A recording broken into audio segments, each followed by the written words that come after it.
He's not one of us. And rightly so. We are a very small community, and so we get painted with the same brush. And where there is poverty, there is opportunity.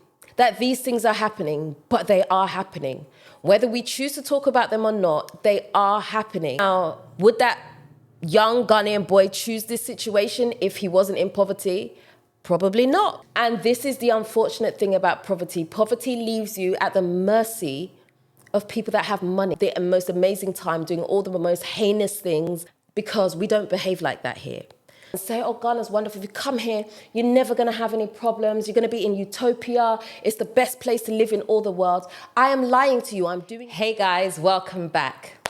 All right, in today's video, I want us to touch on something that I've actually touched in another video, but we're going to talk about it again today, but in a little bit more in depth, okay?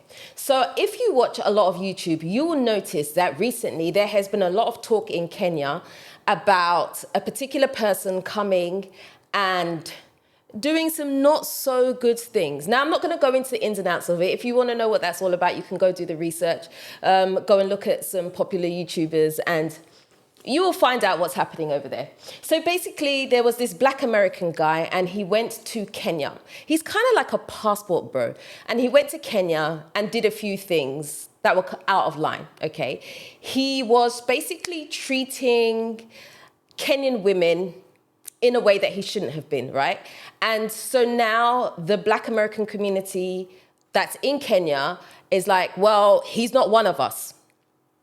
And rightly so, because as I've said in a previous video, sometimes when you are from a particular place, people get tarnished with the same brush. Whether it was you or it was not you, it's you, because this person represents who you are. So this person went to Kenya and created this whole kerfuffle, and the black Americans are there and now rising up to say, he's not one of us, we don't behave like that, we are not tolerant of his actions, and X, Y, Z.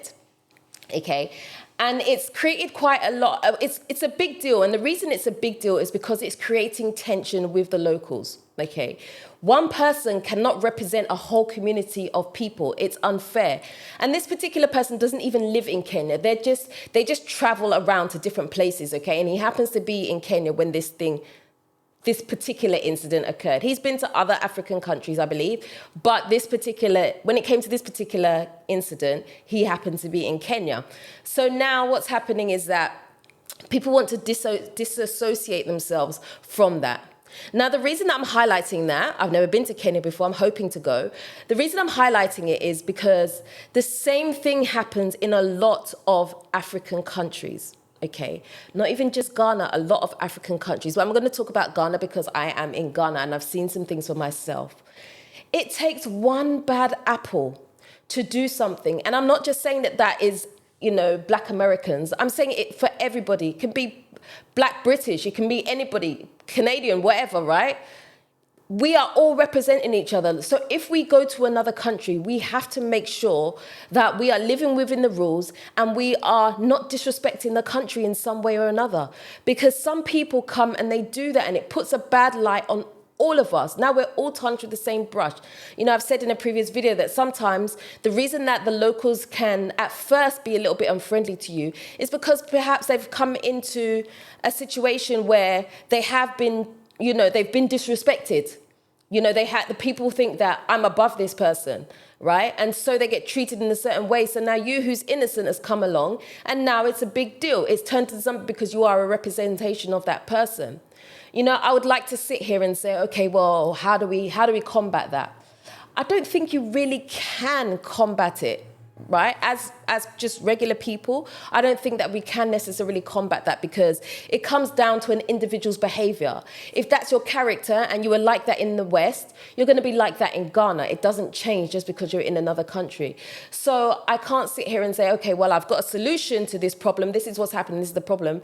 But what I can say is, I think we have to be a little bit more proactive in speaking up about some of these things in order for us to be able to disassociate ourselves from behavior like that. Because if it's almost like if you don't say anything, then you're part of it because you haven't disagreed with it. And unfortunately, that's how it is here, because the diaspora in relation to the mass of what Ghana is, we are a very small community. And so we get painted with the same brush. And so the only way for us to differentiate ourselves from people that come and misbehave like that is to speak up about it and say, okay, I'm not part of it. I don't believe in that. And I'm not talking about because, so I had a video that I cut from the video where I spoke about, this whole forgiveness culture that we have in Ghana, and it went onto Instagram and the reel is just taking off. And what's happening right now is a lot of people are taking out of context what I said. And so I'm trying to be clear here to make sure that doesn't happen again. Okay. So I'm not saying that this should be made into a situation that becomes violent. I'm not talking about violence. I'm never going to speak about violence in any way. I don't believe in violence, right? But I'm saying that we need to make sure that we somehow we are somehow separating ourselves from an individual that is like that, okay? It's happened in Ghana many times where people have come and been abusive. And let me say this, okay? And I may have touched on this before, I'm not sure, but it's a well-known fact that people come into certain countries because they feel like they can take advantage of the people and the situation. Poverty is a real situation here, not just in Ghana, in a lot of African countries and in a lot of countries in general. And where there is poverty, there is opportunity. And I'm not talking opportunity in a very good way, right? Where you're benefiting the community. I'm not talking about that. I'm talking about opportunity to take advantage. We've seen it. There are certain places, like if we talk about the Gambia, we all know what the Gambia is known for. The Gambia is known for, sex trafficking children and things like that, right? Whether or not how much truth there is in that, that is kind of like the name that it's got. And that is the unfortunate thing about social media, right? Social media is great for bringing awareness to good issues, but it can also be destructive if it starts highlighting things to give people opportunity to say, oh, well, you can go there and do this, And that's what's really sad. So anyway, going back to my point, right? Poverty is a real issue here because people come and take advantage of it in a negative way. I remember talking to this woman, and she has a foundation where they rescue young children from being married off too early, right?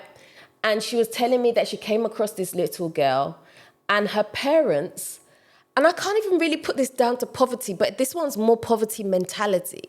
They sold off the daughter because I guess they couldn't afford her upkeep. I think she was about 12 years old. They sold her off for a crate of Coke to an old man in the village for a crate of Coke. And that is so sad because, for one, how long is that Coke going to last you? And how much is a crate of Coke? It's ridiculous that these things are happening, but they are happening. Whether we choose to talk about them or not, they are happening. And there needs to somehow be, and I'm not sitting here saying I have all the answers, I'm bringing attention to the issues that there are. Maybe as I speak, maybe some things will come up. Maybe you guys can put some comments into the comment section and let me know what you think about it too, because it does happen here. I'm not going to lie to you. There are times when I've seen people that have come from the West, whatever race that is, and they are clearly with some of these young Ghanaian boys, and you see certain things and you have to double take because you know exactly what it is. You know what it is. We know what is happening here. Now, would that young Ghanaian boy choose this situation if he wasn't in poverty? Probably not. Some may, but probably not. And this is the unfortunate thing about poverty. Poverty leaves you at the mercy of people that have money. And when certain people are coming from the West, it doesn't take a lot of money for them to be able to do what they want to do because they have the power of the currency exchange. They have that on their side. So meanwhile, they don't have a lot in the West, barely making ends meet, living paycheck to paycheck. They come here with a little bit of money that they have, and they're able to have the most amazing time doing all the most heinous things just because they have a little bit of money to be able to take advantage of certain people.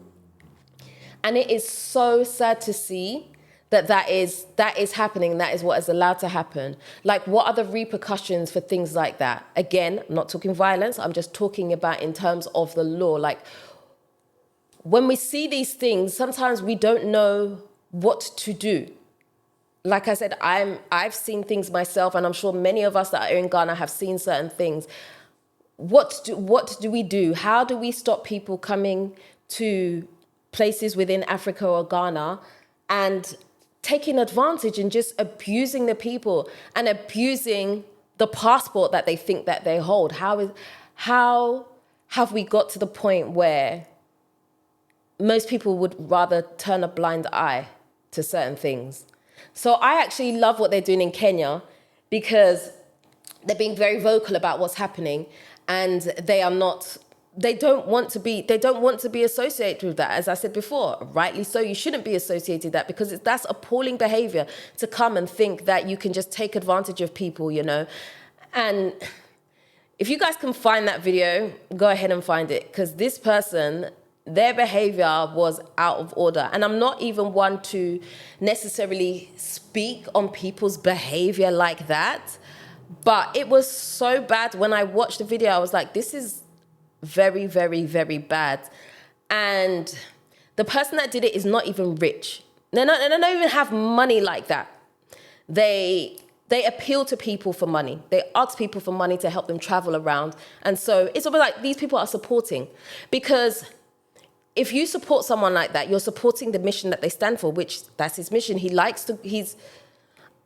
He has this negative title of a passport bro. I'm not saying that the passport bro community is a bad one. What I'm saying is there are some people who will always take advantage of a system that's there. And if he's connecting himself to a passport bro, that is the community that he's now tarnishing as well, because people are supporting his lifestyle by donating to him for him to travel around to these places, and he's making a mockery of the country and the people and the women, and it's wrong. And so we need to be able to make sure that we are not associated with such bad behavior. I've seen it here before where people have done certain things. You know, sometimes it's not always deliberate, I would say as well. Sometimes I would say that it happens because their eyes are not open to what the country has to offer, right? So when you come to Ghana, things move a lot slower. So if you're not used to that and you come to Ghana, you see that things are slow, it can feel frustrating. And if you're a person that struggles to control how you respond to certain things, then it's going to be seen negatively, because we don't behave like that here. So if you go to a restaurant and your food's taking too long, and then you start causing an uproar, well, the food took too long to come, I'm not paying for it now, and da-da-da-da-da. I remember seeing this video, this clip of someone it was a girl actually. I can't remember what country it is, so I'm not going to say where it was. But the girl, she said her food came too late. So when the food came, what she did was she ate half of it. And then she said, I'm not paying for it because it took too long to come. Like, how can you do that? That's bad behavior. And it's unfair to attach this bad behavior to a person. Say it was a Black British, for example, right? How can you attribute her behavior, this one singular person, to now being all Black British females? It's not fair. But that person doesn't have any type of moral compass, right? Because that's their behavior. She felt like it was okay for the food to come, her to eat half of it and say, I'm not paying for it because it took too long to come, or it's not how I thought it was going to be. Like, you can't bring such behaviors here. It doesn't work. Ghana doesn't run like that. When you behave in this thing in ways like that, especially at restaurants, the only thing you do, not only do you make an ass of yourself, but you actually bring a disadvantage to the person who served you. Because in Ghana, if you know anything about Ghana, workers that work in restaurants, when you return food in a restaurant, it comes out of the person's pay who served you. That's sometimes why you'll see that when you have someone who serves you in a restaurant here, they might ask you a few times and want to confirm the order, because if they apparently get the order wrong, or if something goes wrong during your time there, they get the backlash of that, not you. So you walk away thinking, wow, I got a free meal out of it. No, the restaurant didn't lose out. The waitress did, whose wages are not even probably 1,000 cedis here, you know. And so that's what you have to be mindful of. I'm not saying don't return food when it's no good. I'm not saying that. I'm saying be mindful and don't take advantage of systems where you think that you can take advantage of, because it affects somebody else in a negative way. So we just have to be careful. So the point of this video is to just say that if you are traveling around Africa, if you are coming to Ghana, behave because it does blow back on the rest of us in ways that you will never know, because either you were here temporarily and you're just passing through, or you're not seeing the aftermath of what has happened. So we have to respect when we go to these other countries that we are coming to learn about certain things. We don't have all the answers. We have gone to that country to see what life is like in a different place. And if that's the reason that we are going to those places, it means that we have to be mindful of not imposing our beliefs and first understanding that system first. Now, once we understand that system, now we can say, okay, well, I don't like this, I don't agree with this, or I think this should be tweaked like this, okay? You cannot come here and just put your foot down and say, blah, blah, blah, this is it. This is my way of thinking, this is that, because we don't know everything. As individuals, we don't know everything. We don't know the reason why things run in the way that they run, because we don't have all the knowledge yet. Okay, so we have to understand that. And Ghana is developing. And what does that mean? It means that things are still being put into place. Now, I know some of you are going to come, because I've seen it in the comments before, and say that's not an excuse for certain things, and you compare Ghana to a lot of other places. The problem that we have in Ghana here is that we are at a disadvantage for things like corruption because of poverty, right? That's what I said. Poverty plays a huge role in when things go wrong, because when it comes to people seeing a glimpse of money, they're going to hang on to it by all means. They're going to do what they can to make sure that they get that. And that's not just in Ghana, it's everywhere, okay? So understand what I'm saying, okay? So you don't take what I'm saying out of context. I don't want that to happen. But what I'm saying is that poverty does ruin a lot of things, yeah? So when you're coming here, just come with open eyes and come to learn what the system is like.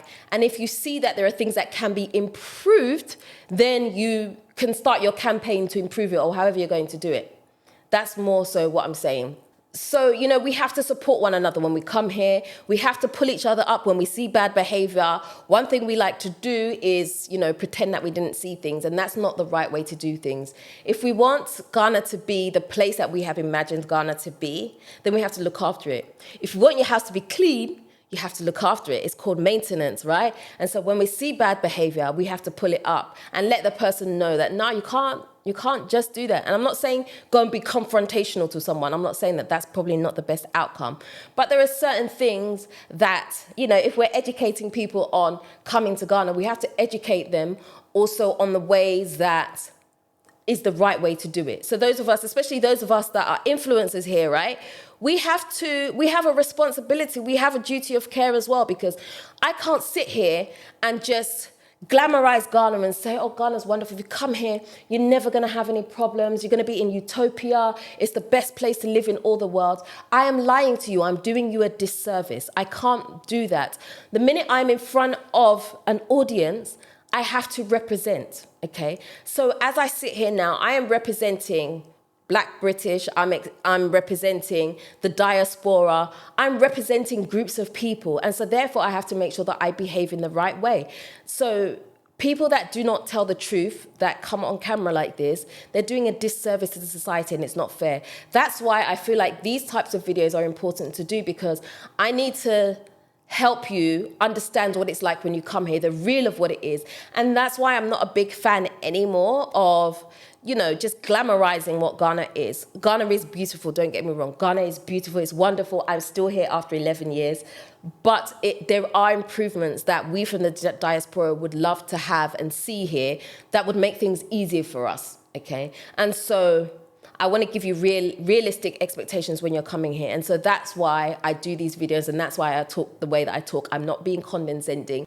So really, I want us to be able to, if you're thinking about moving to Ghana, I want you to be able to do it with, you know, take the rose-colored glasses off and see the real for what it is here. So when I do these videos, I'm passionate about the thing that it is that I'm speaking about.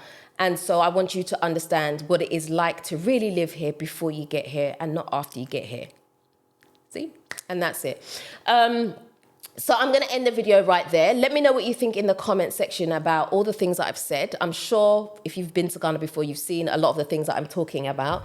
And let's talk about it some more.